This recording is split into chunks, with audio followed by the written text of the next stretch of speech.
Hello दोस्तों, आप देख रहे हैं डीएलवी न्यूज़। हम बात करेंगे देश दुनिया की तमाम 25 काम की और महत्वपूर्ण बड़ी खबरों के बारे में। तो आप इस वीडियो को अंत तक जरूर देखें। कमेंट में ये भी बताएं ये वीडियो आप किस शहर राज्य से देख रहे हैं, और अभी तक आपने चैनल को सब्सक्राइब नहीं किया तो कर दीजिए और बेल आइकन को भी प्रेस कर लें ताकि सही समय पर सही खबरें आपके पास सबसे पहले पहुँचें। तो चलिए नजर डालते हैं आज की तमाम बड़ी खबरों पर। देखिए, पहली सबसे बड़ी खबर, केंद्रीय बजट 2026-27 की वीबीजी रामजी योजना में महत्वपूर्ण बदलाव किए गए। अब रोजगार की गारंटी 100 से बढ़ाकर 125 दिन कर दी गई है, जिससे ग्रामीण परिवारों को अधिक दिनों तक काम मिलेगा। पंचायतों की भागीदारी भी 50% तक बढ़ाई गई, जिससे स्थानीय स्तर पर रोजगार सृजन और पारदर्शिता बढ़ेगी। योजना में बेरोजगारी भत्ता और कृषि कार्यों के लिए श्रमिक उपलब्धता भी शामिल है। साथ ही धोखाधड़ी रोकने के लिए बायोमेट्रिक प्रणाली लागू की गई है। वहीं अगली बड़ी खबर देखिए, दिल्ली सरकार राशन कार्ड धारकों को होली और दिवाली पर मुफ्त सिलेंडर देगी। इस योजना का लाभ पीएनजी कनेक्शन धारकों को भी मिलेगा। यूपी में योगी सरकार पहले से ही होली और दिवाली पर मुफ्त सिलेंडर दे रही है। वर्तमान में एलपीजी सिलेंडर की कीमतें दिल्ली में 853 रुपये प्रति सिलेंडर है। प्रधानमंत्री उज्ज्वला योजना के अंतर्गत आने वाले लाभार्थियों को केंद्र सरकार की 300 रुपये प्रति सिलेंडर की सब्सिडी को समायोजित करने के बाद 553 रुपये प्रति सिलेंडर की सहायता दी जाएगी। इसी के साथ आगे देखिए, कुसुम सोलर पंप योजना केंद्र सरकार की एक महत्वाकांक्षी योजना है, जिसका उद्देश्य किसानों को सस्ती और स्वच्छ ऊर्जा पर उपलब्ध कराना है। इस योजना के तहत किसानों को सोलर पंप खरीदने पर 80% तक की सब्सिडी दी जाती है। पहले जहां किसानों को पंप की कीमत का लगभग 40% खुद देना पड़ता था, अब यह राशि घटकर छोटे किसानों के लिए 20% रह गई है। सब्सिडी की पूरी राशि सीधे किसानों के बैंक खाते में डीबीटी यानी डायरेक्ट बेनिफिट ट्रांसफर के माध्यम से भेजी जाएगी। इसे पारदर्शिता बनी रहती है और बिचौलियों की भूमिका खत्म होती है। सोलर पंप सब्सिडी अपडेट के तहत यह बदलाव किसानों को आर्थिक रूप से मजबूत बनाने की दिशा में एक बड़ा कदम माना जा रहा है। चलिए आगे बढ़ते हैं अपन खबरों में। देखिए, जमीन और प्रॉपर्टी के लेन देन में धोखाधड़ी और फर्जीवाड़े पर लगाम लगाने के लिए 1 फरवरी 2026 से एक बड़ा कदम उठाया गया। अब रजिस्ट्री प्रक्रिया के दौरान केवल खरीदार और विक्रेता ही नहीं बल्कि गवाहों का भी आधार वेरिफिकेशन अनिवार्य होगा। इस बदलाव के तहत सभी उप निबंधक कार्यालयों में बायोमेट्रिक मशीनें स्थापित की गई है, जो सीधे यूआईडी के सर्वर से जुड़ी होंगी। जैसे ही खरीदार, विक्रेता या गवाह अपने अंगूठे का उपयोग करेंगे, पहचान तुरंत पुष्ट की जाएगी। पहचान सही होने पर ही रजिस्ट्री की प्रक्रिया आगे बढ़ सकेगी। इससे फर्जी आधार कार्ड के जरिए जमीन बेचे जाने जैसी घटनाओं पर रोक लगेगी। वहीं अगली खबर देखिए, सरकार ने प्रधानमंत्री फ्री लैपटॉप योजना 2026 की शुरुआत की है। इस योजना के तहत योग्य और जरूरतमंद विद्यार्थियों को फ्री लैपटॉप उपलब्ध कराया जाएगा, ताकि कोई भी छात्र सिर्फ संसाधनों की कमी के कारण पढ़ाई से पीछे न रह जाए। इस योजना का मुख्य फोकस डिजिटल एजुकेशन को मजबूत करना और विद्यार्थियों को तकनीकी रूप से सक्षम बनाना होगा। यदि आप भी पढ़ाई कर रहे हैं और आर्थिक रूप से कमजोर परिवार से आते हैं तो यह योजना आपके लिए एक बड़ा अवसर साबित हो सकती है। वहीं अगला अपडेट देखिए, रिजर्व बैंक ऑफ इंडिया ने बैंकिंग सिस्टम को और ज्यादा सुरक्षित और पारदर्शी बनाने के लिए कई अहम दिशा निर्देश जारी किए। आरबीआई न्यू गाइडलाइंस का मकसद ग्राहकों के पैसों की सुरक्षा बढ़ाना और डिजिटल बैंकिंग में हो रही धोखाधड़ी पर लगाम लगाना है। आज जब करोड़ों लोग ऑनलाइन ट्रांजैक्शन, यूपीआई और मोबाइल बैंकिंग का इस्तेमाल कर रहे हैं, ऐसे में साइबर फ्रॉड के मामले भी तेजी से बढ़ते हैं। इन्हीं चुनौतियों को देखते हुए आरबीआई ने यह सख्त कदम उठाया।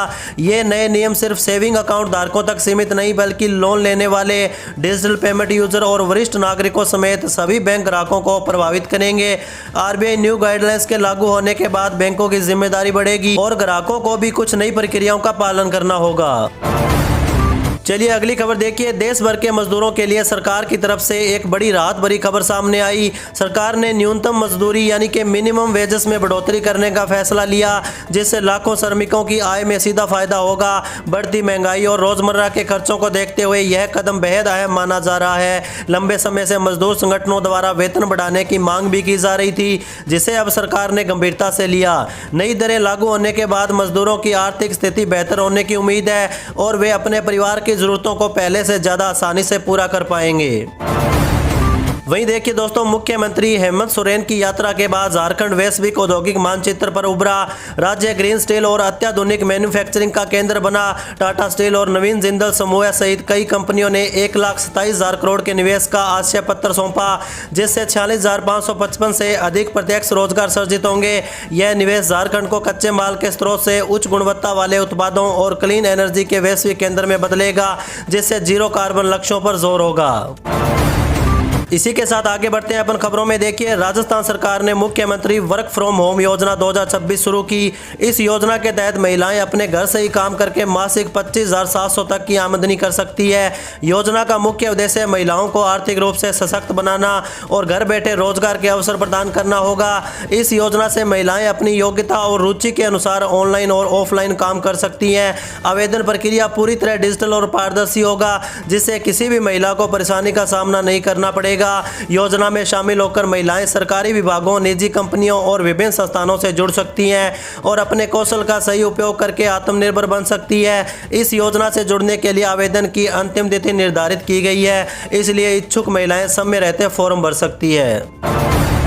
वहीं अगली खबर देखिए, कांग्रेस ने अमेरिका के साथ ट्रेड डील पर प्रधानमंत्री मोदी पर हमला बोला। राहुल गांधी ने आरोप लगाया कि पीएम मोदी ने अमेरिकी दबाव में आकर किसानों की मेहनत को बेच दिया।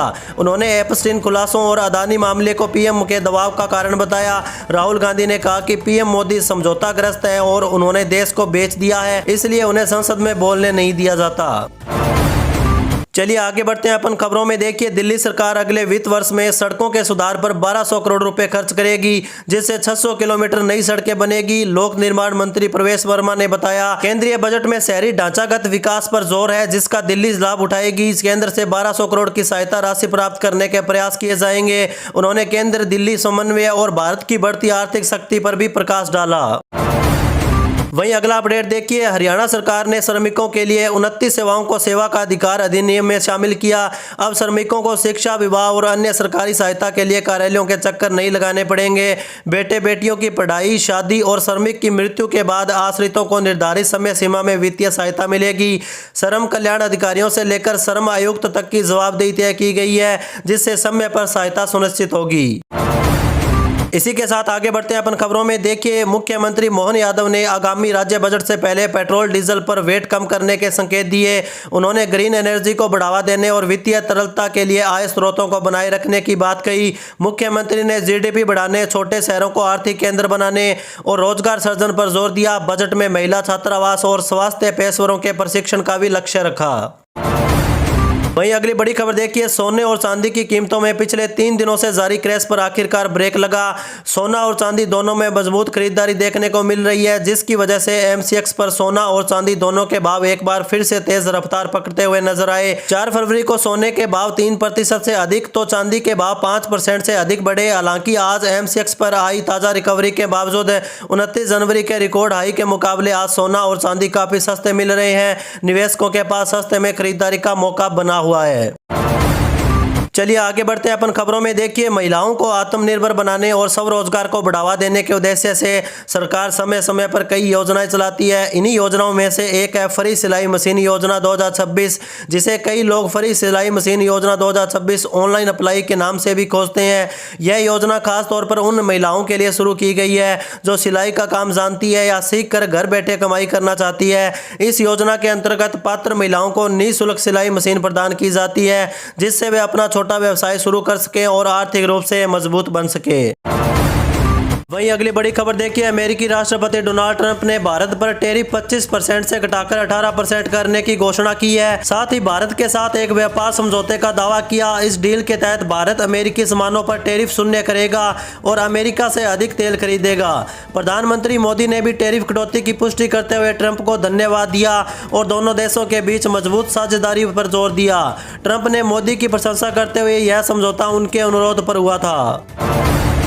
चलिए अगली खबर देखिए, दिल्ली सरकार ने निजी स्कूलों की फीस वृद्धि पर अंतरिम रोक लगा दी है। गजट अधिसूचना के अनुसार स्कूल 1 अप्रैल 2025 की फीस से अधिक नहीं वसूल सकेंगे जब तक नई फीस संरचना तय नहीं हो जाती। अभिभावकों को राहत मिलेगी। 2026-27 से नई फीस प्रक्रिया के लिए स्कूलों को 10 दिन में फीस नियमन समिति बनानी होगी। विवादों के लिए जिला अपीलीय समितियां भी गठित की गई है। वहीं देखिए, हरियाणा विधानसभा का बजट सत्र 20 फरवरी से शुरू होगा। मुख्यमंत्री नायब सिंह सैनी 27 फरवरी को 2026-27 का बजट पेश कर सकते हैं। इस बार बजट लगभग 2.25 लाख करोड़ रुपए का होने की संभावना है, जो पिछले 2 लाख करोड़ था। शहरी निकाय चुनावों और होली के कारण सत्र जल्दी समाप्त करने की तैयारी की योजना है। चलिए आगे बढ़ते हैं अपन खबरों में। देखिए, आरजेडी ने केंद्रीय बजट पर एनडीए नेताओं की प्रतिक्रिया पर तंज कसते हुए बिहार की आर्थिक स्थिति पर श्वेत पत्र जारी करने की मांग की। पार्टी ने महिला उद्यमी योजना के लिए धन और 1 करोड़ नौकरी के रोड मैप पर सवाल उठाए। आरजेडी ने 70,000 करोड़ रुपए के हिसाब से और बिहार को विशेष राज्य का दर्जा न मिलने पर भी केंद्र सरकार की आलोचना की। वहीं अगली बड़ी खबर देखिए, इंदौर में एक रैपिडो चालक ने 17 वर्षीय नाबालिग से दुष्कर्म किया। पीड़िता ने घटना के बाद चैट जीपीटी की मदद से महिला अपराध हेल्पलाइन नंबर ढूंढा और पुलिस को सूचना दी। पुलिस ने त्वरित कार्रवाई करते हुए आरोपी अंकित नागर को गिरफ्तार कर लिया। आरोपी राजगढ़ का निवासी है और इंदौर में बीए की पढ़ाई के साथ साथ पार्ट टाइम रैपिडो भी चलाता था। पुलिस जाँच जारी है, जिसमें कुछ संदेह भी सामने आए। इसी के साथ आगे देखिए, सुप्रीम कोर्ट ने व्हाट्सएप और मेटा को डेटा शेयरिंग पर कड़ी चेतावनी दी है। कोर्ट ने कहा कि नागरिकों की निजता से खिलवाड़ बर्दाश्त नहीं किया जाएगा। यह टिप्पणी व्हाट्सएप की टेक इट और लीव इट प्राइवेसी पॉलिसी के खिलाफ अपील पर सुनवाई के दौरान आई। जस्टिस संजीव खन्ना की बेंच ने जटिल प्राइवेसी शर्तों पर सवाल उठाए, जो आम लोगों की समझ से परे होती है और निजी जानकारी की चोरी का कारण बनती है। वहीं देखिए दोस्तों, बिहार विधानसभा के बजट सत्र के दूसरे दिन विपक्ष ने नीट छात्रा की मौत के मामले पर जोरदार हंगामा किया। आरजेडी और कांग्रेस और वाम दलों ने सरकार पर कानून व्यवस्था में विफलता और जांच में लापरवाही का आरोप लगाया। उन्होंने मामले की निष्पक्ष सीबीआई जांच और दोषियों पर सख्त कार्रवाई करने की मांग की। आरोप लगाया कि सरकार दोषियों को बचाने की कोशिश कर रही है। विपक्ष ने पीड़ित परिवार को न्याय दिलाने पर भी जोर दिया। चलिए अगली बड़ी खबर देखिए, पुरानी दिल्ली की समस्याओं को दूर करने और उसकी खूबसूरती बहाल करने के लिए शाहजहानाबाद पुनर्विकास निगम का पुनर्गठन किया जा रहा है। मुख्यमंत्री रेखा गुप्ता को इसका अध्यक्ष नियुक्त किया गया। यह कदम पुरानी दिल्ली के बाजारों और कॉलोनियों को विकास को गति देगा, जिससे यह पर्यटकों और निवासियों के लिए बेहतर स्थान बनेगा। विभिन्न एजेंसियों के बीच समन्वय भी बढ़ेगा। इसी के साथ अगला अपडेट देखिए, रेल मंत्री अश्विनी वैष्णव ने हिमाचल प्रदेश में रेल परियोजनाओं की धीमी गति पर नाराजगी जताई। बावजूद इसके कि राज्य का रेल बजट 27 गुना बढ़कर 2911 करोड़ रुपए हो गया है। चंडीगढ़, बद्दी और भानुपल्ली, बिलासपुर, बेरी जैसी महत्वपूर्ण परियोजनाएं भूमि अधिग्रहण में राज्य सरकार की भागीदारी की कमी का कारण रुकी हुई है। रेलवे का लक्ष्य भारत को तेज, सुरक्षित और आधुनिक परिवहन प्रणाली प्रदान करना है। वहीं देखिए, मुख्यमंत्री योगी आदित्यनाथ ने हर जिले में सरदार वल्लभ भाई Patel employment and industrial zone बनाने के निर्देश दिए। इन 50 एकड़ के जोनों में युवाओं को कौशल प्रशिक्षण, रोजगार और उद्यमिता के अवसर मिलेंगे। यहां पलंग एंड प्ले उद्योग, एमएसएमई और सेवा क्षेत्र की सुविधाएं होंगी। यह योजना 24 जनवरी को अमित शाह द्वारा शुरू की गई थी, जिसका उद्देश्य युवाओं को एक ही छत के नीचे संपूर्ण सहायता प्रदान करना था।